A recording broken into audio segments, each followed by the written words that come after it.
À Rencontre spirituelle, aujourd'hui, il sera question de Sainte Thérèse d'Avila, qui est tellement connue, et pourtant, peut-être si peu connue, comme disent certains auteurs, quand ils commencent à parler d'elle. Elle est morte en 1582, donc, à la période de cette réforme de l'Église par le Concile de Trente, à la période de la réforme protestante, et elle est elle-même une réformatrice. Elle a réformé le Carmel, les carmélites. Elle a vécu, on peut dire, une mystique de l'action, puisqu'elle a fondé tellement de monastères. Dans des circonstances extrêmement pénibles, vous imaginez les déplacements à cette époque, c'est pas comme aujourd'hui. Une femme extraordinaire. Dans une pièce de théâtre que j'avais vue à son sujet, et on la retrouve d'ailleurs dans la belle revue L'Avant-Scène, théâtre, n'est-ce pas? Pièce intitulée Thérézada de Louise Dutreligne.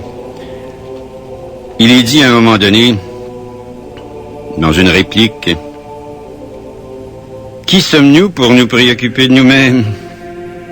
Si un jour quelqu'un cherchait à vous inculquer une doctrine large et facile, ne le croyez pas, ne le suivez pas. » Aujourd'hui, on cherche la facilité en spiritualité. Ce n'est pas l'attitude de Thérèse d'Avila, et pourtant, elle est très humaine. Très, très humaine. Au point qu'elle a même été nommée docteur de l'Église en 1970. Première femme à être docteur de l'Église, il était temps, hein, par Paul VI. Oui, Thérèse d'Avila, je crois, moi, qu'elle est l'honneur de l'Espagne et de l'Église. Sainte Thérèse de Jésus, oui, c'est son nom de religion, Thérèse de Jésus, a expérimenté puis décrit la vie mystique la plus haute, comme le rapportent les bénédictins dans leur belle collection de vies de saints. Elle a atteint, en 1572, elle est morte en 1582, donc 10 ans avant sa mort, elle a atteint ce qu'on appelle le mariage spirituel. Qu'est-ce que c'est? Nous allons en parler tout à l'heure. C'est de la très haute mystique. Mais c'est quelque chose à laquelle nous sommes en fait tous appelés en principe. Et Thérèse d'Avila a guidé je ne sais combien de religieuses, et plusieurs religieux d'ailleurs de son ordre du Carmel, vers une vie parfaite, sans compter depuis le 16e siècle, des millions d'âmes, oui, je croirais bien des millions d'âmes vers la sainteté. Des gens qui ont atteint la sainteté qu'on ne connaît pas, que l'on ne connaîtra jamais, si ce n'est au ciel. Vous cherchez peut-être un directeur spirituel, vous pouvez lire sa vie. Oui, sa vie a été écrite admirablement par une laïque, Marcelle Auclair. Elle a aussi été écrite dans une belle collection de vies de saints qui est distribuée par Anne Sigier. C'est une collection immense qui coûte des centaines de dollars, mais ça vaut la peine. Vous avez là de très belles vies de saints. Dans 11 volumes immenses, sur papier glacé, très bien illustrés. Il y a aussi une vie de Sainte Thérèse d'Avila parue dans les Études carmélitaines. C'est par Olivier Leroy, en 1962. Et puis, il y en a bien d'autres. Il y en a une de Rosa Rossi, étonnante, Thérèse d'Avila, traduite de l'italien, parue aux éditions du Cerf il y a quelques années. Elle rapporte, celle-ci, cet auteur, que Thérèse de Ahumada, c'était son nom aussi, Thérèse d'Avila de Ahumada, était Une de ces nombreuses religieuses du couvent de l'Incarnation des Carmélites, grand couvent, où il y avait 180 moniales. Autour d'elle, c'était un bruit habituel qui naît de la vie commune, écrit-elle, de tant de personnes. Des visites et des bavardages, non seulement au parloir, mais aussi aux fenêtres et à travers ces nombreux petits passages qui s'ouvraient dans les murs d'un couvent qui n'en finissait pas de se construire. Et puis la conversation au parloir. Imaginez, Thérèse était l'une des plus demandées et des plus adonnées à ce passe-temps. Adonnée surtout à la conversation avec une personne qui manifestait être très attachée à elle. Et toutes lui répétaient que ces conversations au parloir ne nuisaient en rien à la réputation à laquelle elle tenait beaucoup.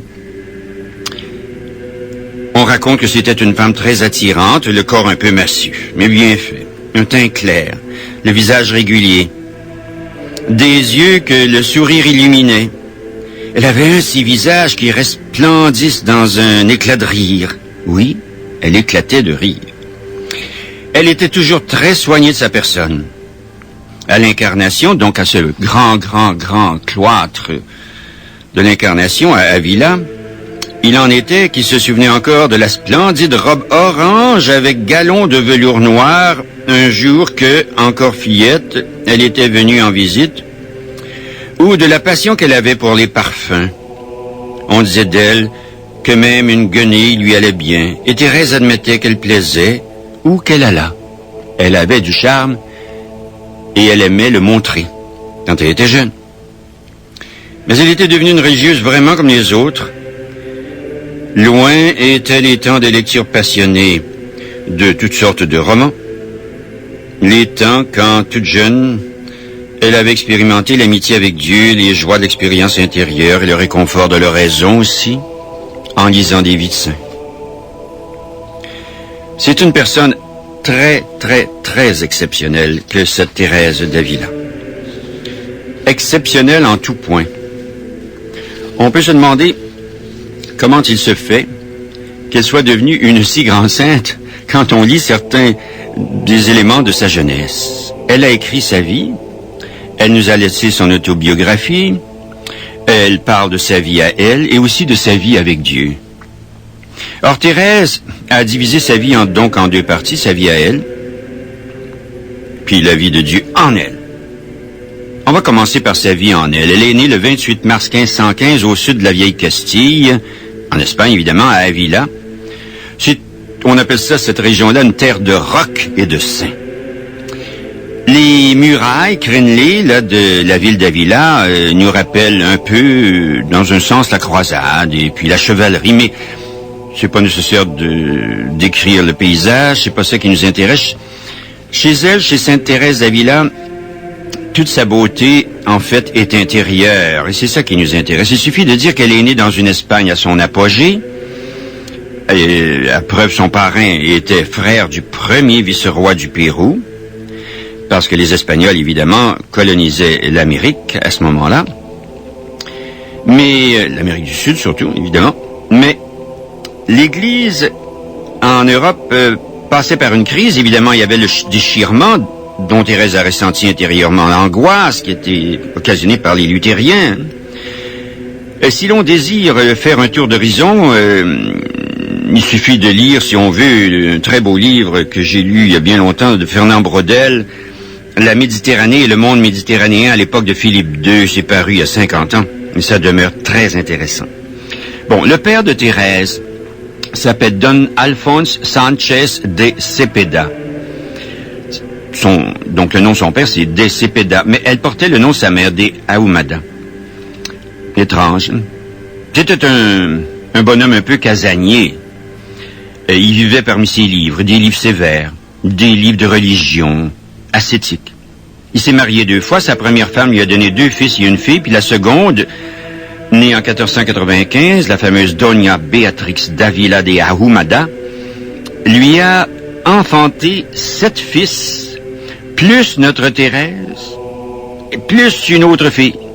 Donc 13 enfants en tout. Béatrix était douce, pudique, belle, mais elle s'habillait comme une vieille dame. Oui, sa mère avait un bon jugement quand même, et Thérèse l'a connue presque toujours malade, puis elle va mourir vers la fin de 1528, à 33 ans seulement, et elle laisse Thérèse âgée de 13 ans. Imaginez, c'est très dur de perdre sa mère à cet âge-là. Et l'intérêt pour la religion commence chez Thérèse vers 6 ou 7 ans, elle lit des vies de saints. Oui, encore une autre qui lit des vies de saints et qui devient une sainte. Puis, elle s'enthousiasme pour les martyrs, aussi elle pouvait se faire décapiter par les musulmans qu'on appelait les Maures, qui avaient envahi l'Espagne et occupé les plus belles régions souvent. Elle aimerait se faire décapiter par ces musulmans qui occupent son pays depuis des siècles. Elle parle de son projet à son frère Rodrigue, qui a 4 ans de plus qu'elle. Bon, en avant. Il part. Mais un oncle arrête les 2 enfants sur la route de Salamanque. Et puis le petit garçon, il se sent vraiment coupable. Alors il accuse la jeune Thérèse, qui dit qu'elle l'a séduite dans cette escapade, un peu folle. Ça, c'est en 1522, oui. Bon, elle a 6 ans, 7 ans. Alors, les deux enfants décident de se faire ermite. Et on se bâtit au jardin des ermitages, mais les petits murs de pierre s'écroulent et Thérèse aime prier dans la solitude. Et ça semble sérieux au fond en elle. Elle a une prédilection d'ailleurs pour le chapelet. Oui, déjà le chapelet. Elle joue à la religieuse avec ses petites amies, comme bien des enfants de son âge, et ça existe même encore. Oui, j'avais une petite fille qui aimait se costumer en sœur de la charité des sœurs grises. Une sœur grise lui avait fait un petit costume, puis elle l'avait même porté dans le métro. Comme Saint Ignace de Loyola, avant sa conversion, Thérèse adolescente se prend à lire des romans de chevalerie, et sa mère avait un faible d'ailleurs pour ce genre de choses. Elle imite sa mère, elle lit des romans, mais elle se cache de son père. Son père, c'est les livres ascétiques. Elle prend soin de sa parure, de ses mains, de sa chevelure, puis la propreté est chez elle un souci excessif. Elle se parfume. Il y a des cousins qui la visitent, qui sont assez beaux gars, alors la frivolité s'installe, elle aime se faire belle et faire parler ses cousins, mais surprise, tout à coup, après un séjour dans un couvent d'Augustine, des sœurs Augustines, elle songe à entrer chez les Carmélites et elle parle à son père. Il refuse, bien qu'il soit d'esprit ascétique. Elle lit les épîtres de Saint Jérôme et surtout cette fameuse épître à Héliodore où on peut lire « Même si ton père se couche sur le seuil de la porte, foule aux pieds ton père et marche et entre. » Suis Jésus, quoi. Ça la décide à passer outre et à entrer au couvent malgré les objections de son père.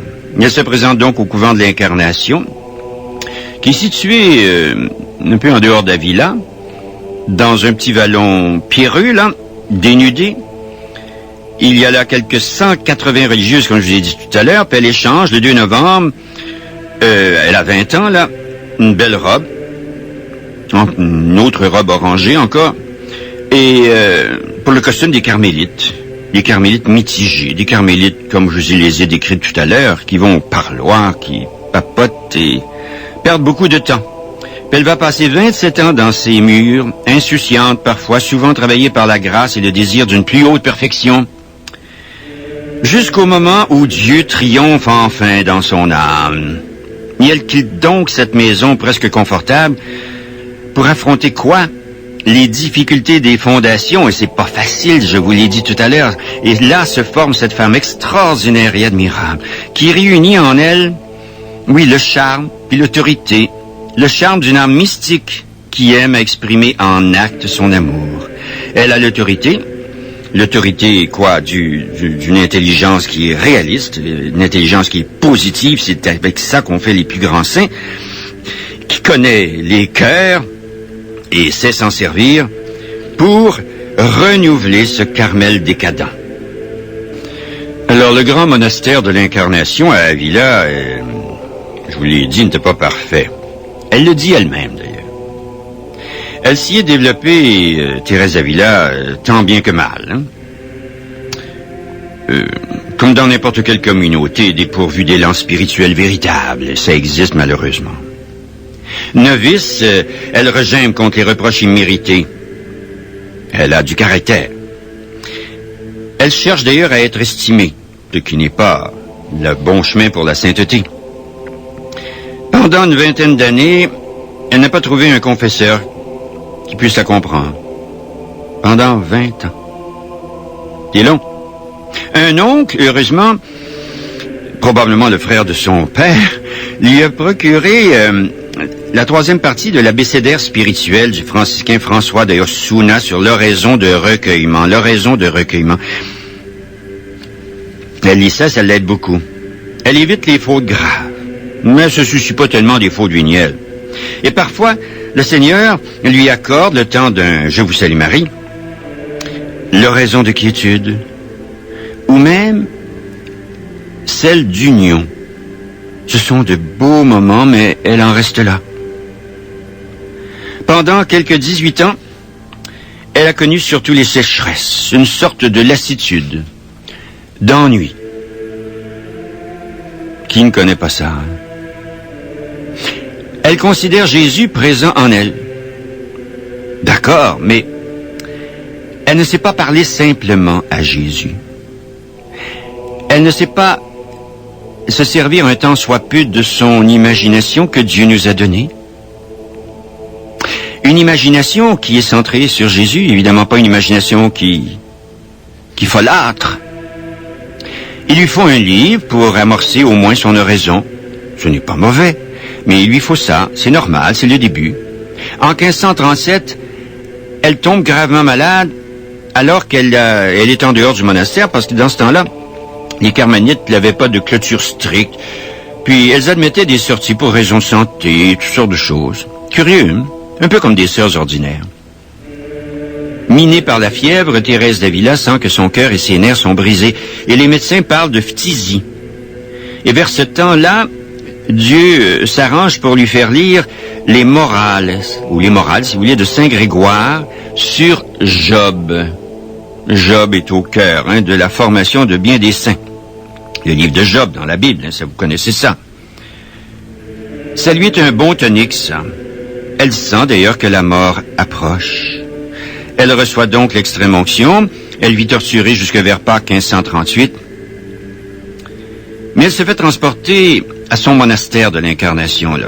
Un peu de santé lui revient, grâce à l'aide de Saint Joseph, pour lequel elle aura toujours une très grande dévotion. Saint Joseph, le Père de Jésus.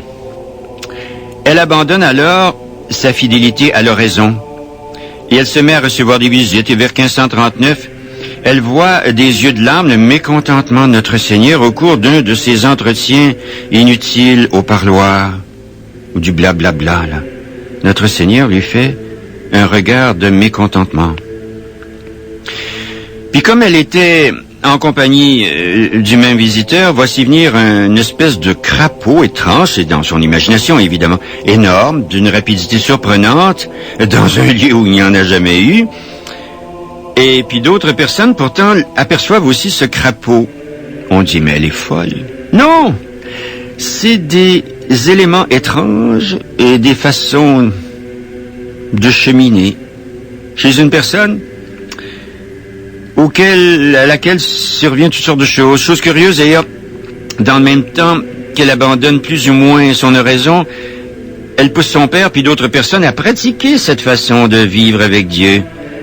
Mais son père meurt au début de 1544 et Thérèse a près de 29 ans à ce moment-là.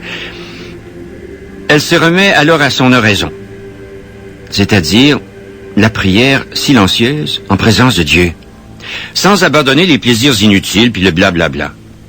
Un jour, une statue du Christ flagellé et sanglant lui rappelle le sérieux de l'amour que nous devons à Dieu. C'est le profit que nous avons avec la sainte face de Jésus aujourd'hui. Face sanglante, troublante. Et pour elle, c'est une vraie conversion, ça, en 1555. Presque tous les soirs, elle médite sur l'agonie au jardin, sur la sueur du sang de Jésus.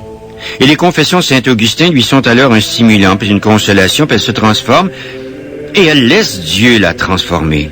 Mais c'est alors la vie de Dieu en elle. Elle s'éloigne des occasions dangereuses. Elle se donne beaucoup mieux à l'oraison et Dieu l'aide davantage. Et sur le conseil d'un saint laïc, oui, un saint laïc, elle se confesse à un père de la Compagnie de Jésus, qui en 1554 a établi un collège à Avila. Les Jésuites ont été fondés en 1534, soit 20 ans plus tôt. tout jeunes, les jésuites à ce moment-là. Et au printemps de 1557, elle a le bonheur de parler un peu à un très grand saint jésuite, c'est François de Borgia, qui est entré dans la compagnie. Il était duc de Gandhi, très très riche en Espagne.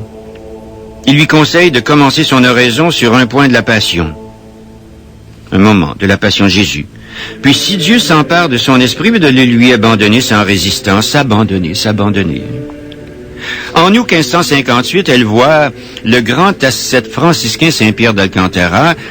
Et chose étrange, il lui apparaît en 1561, un an avant sa mort, donc c'est de la bilocation, alors qu'il est au loin, lui. Et puis il lui apparaît souvent après sa mort. La première fois, il lui dit « Bienheureuse pénitence, qui m'a valu une telle récompense. » En 1558, elle se sent ravie, et le Seigneur lui dit ceci. Le Seigneur lui parle, oui, c'est étrange. Moi, il m'a jamais dit un mot. Du moins, j'ai pas l'impression. Ils sont chanceux, ces saints. Dieu leur parle. Je ne veux plus que tu converses avec les hommes, mais avec les anges. Et les ruptures salutaires s'accomplissent. C'est la liberté. La liberté, se libérer. Mais ces paroles mystérieuses qu'elle entend, est-ce que c'est une illusion? C'est peut-être diabolique, d'ailleurs. Et elle entend, toujours au fond de son cœur, j'imagine, « N'aie pas peur, ma fille, c'est moi. Je ne t'abandonnerai pas et ne crains rien. » Et ce jour-là, elle subit une offensive démoniaque et alors elle prend une croix et puis elle dit, « Maintenant, venez tous, vous. Je suis servant du Seigneur et je veux voir ce que vous pouvez me faire. » Et déjà, la ville, l'ordre même des carmes conspire contre Thérèse. Elle devient suspecte à cause, ça se sait certaines choses. Mais Dieu lui dit, « Pourquoi crains-tu? Ne sais-tu pas que je suis tout-puissant? J'accomplirai ce que je t'ai promis. » Et notre Seigneur l'exhorte à tout dire à son confesseur, à lui obéir, même si sa direction devient contraire à ce que Dieu veut. Mais Dieu saura bien avoir le dernier mot, et la lecture de beaucoup de livres écrits en espagnol se trouvait interdite à Thérèse. Plusieurs lui plaisaient bien, alors notre Seigneur la rassure et dit « Ne t'afflige pas, je te donnerai un livre vivant. » Et Sa Majesté, comme dit Thérèse, est alors pour elle le livre par excellence qui lui enseigne les vérités. C'est vraiment en lisant les évangiles, en rencontrant Jésus, en l'aimant, qu'on peut vivre de lui. Et elle sent le Christ près d'elle, à sa droite, sans percevoir la moindre image, pas quand même. Dieu donne à l'âme sans parole ni image. Elle s'est abandonnée à lui. Et on peut dater du 29 juin 1557 une vision purement intellectuelle de notre Seigneur. Une autre vision de son humanité après la résurrection serait du mois de janvier 1558, l'année suivante. Mais auparavant, Thérèse avait vu ses mains seulement, puis finalement son divin visage. Et le premier ravissement de la sainte serait survenu vers janvier-juin 1558, et la vision de l'humanité du Sauveur est très fréquente finalement par les années qui suivent. Elle se confesse alors à un jésuite, le père Alvarez, et puis les années sont pleines de complications finalement, et c'est la vision des saints apôtres Pierre et Paul, à la gauche de Thérèse. Il y a la transverbération de Thérèse par un ange. Vous connaissez ça, là, sous la forme corporelle, placée à gauche. C'est un ange qui est pas très grand, puis qui la transperce d'une pointe de feu. Hein. C'est une chose très étrange. Je vous les raconte parce qu'on les raconte, mais je reste pantois devant tout ça. Parfois, il semble lui transpercer le cœur, et quand il retire son arme, c'est comme si les entrailles suivaient. Mais son âme est comblée, dit-elle, d'une suavité indicible.